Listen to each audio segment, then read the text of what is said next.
اچھا تو پھر آگے کیا ہوا؟ آگے یہ ہوا کہ جب کتاب چھپ گئی میری لبِ گویا اور اس پہ آدم جی ایوارڈ بھی مل گیا، اس زمانے میں وہ نوبل ایوارڈ ہوتا تھا پاکستان کا، تو پھر سب نے کہنا شروع کیا عورتیں بھی شعر لکھتی ہیں، عورتیں بھی غزل کہہ سکتی ہیں، تو شکر ہے کفر ٹوٹا خدا خدا کر کے، تم آپ آگے بات کو بڑھاؤ۔ میں 21ویں صدی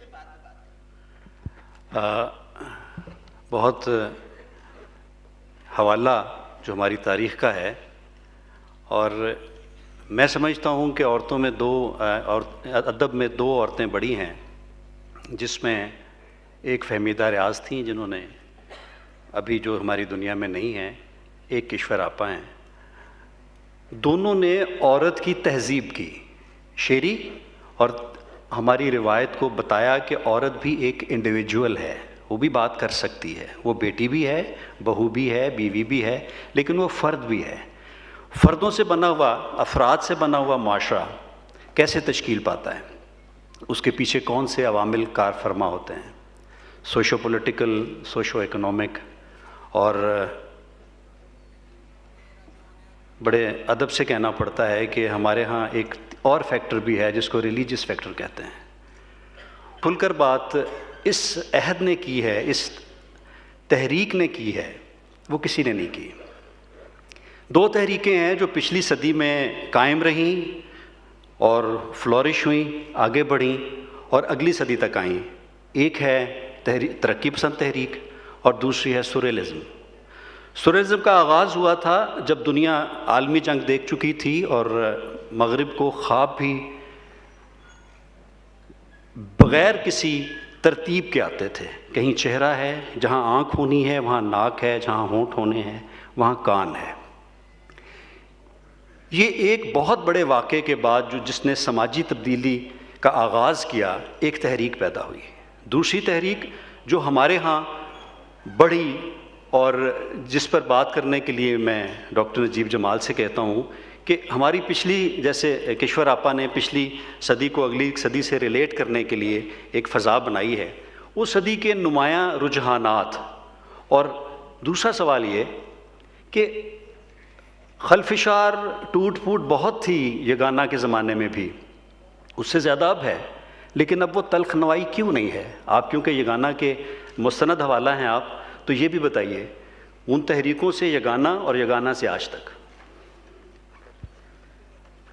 پہلی بات تو آپ نے سوریلزم اور ترقی پسند یا ہمارے ہاں جس کو ہم ریئلزم کہتے ہیں، اس کی آپ نے بات کی۔ چونکہ آپ خود ماشاءاللہ پینٹر ہیں تو آپ کو سوریلزم یاد رہا، اور واقعتاً اردو ادب کیا دنیا بھر کی شاعری میں جتنے بھی ٹرینڈز یا رجحانات آئے ہیں وہ اتفاق سے پہلے مصوری میں آئے اور پھر بعد میں شاعری میں، ادب میں آئے۔ ہمارے یہاں بھی یہ سارے رجحانات موجود ہیں، سوریلزم ہو یا ریئلزم ہو، یہ ساری چیزیں ہمارے یہاں بھی موجود ہیں، بلکہ ایبسٹریکٹزم یا سمبولزم، یہ بھی سب چیزیں مصوری سے ہمارے یہاں آئی ہیں۔ پہلی بات تو یہ۔ دوسرا یہ ہے کہ یہ جو ترقی پسند تحریک کا آپ نے ذکر کیا، اس میں کوئی شک نہیں کہ تحریکیں تو بہت سی ہیں جو اردو میں ہمیں نظر آتی ہیں، سر سید سے لے کر کے آج تک، لیکن حقیقت یہ ہے کہ جتنا اثر ترقی پسند تحریک کا ہوا یا جو رجحانات اس تحریک کی وجہ سے اردو کے اندر آئے، ان کا کوئی جواب نہیں اور کوئی اس میں شک نہیں کہ بے شمار ایسے موضوعات۔ ابھی آپ نے یگانہ کا ذکر کیا تو ان کا ایک شعر ہے کہ بلند ہو تو کھلے تجھ پہ بھید پستی کا، اسی زمین میں دریا سمائے ہیں کیا کیا۔ تو یہ ایک رویہ جو تھا یہ ہمیں یگانہ سے ہوتا ہوا ترقی پسند تحریک میں بھی ہمیں دکھائی دیتا ہے۔ اس لحاظ سے یگانہ جو ہے بڑے ترقی پسند شاعر تھے کہ یعنی ان کے یہاں بہت سے ایسے آپ کو موضوعات ملتے ہیں۔ مثلا ایک جگہ تو عجیب کمال کا شعر انہوں نے کہا ہے کہ داور حشر کچھ نہ پوچھ عہد شباب کا مزہ،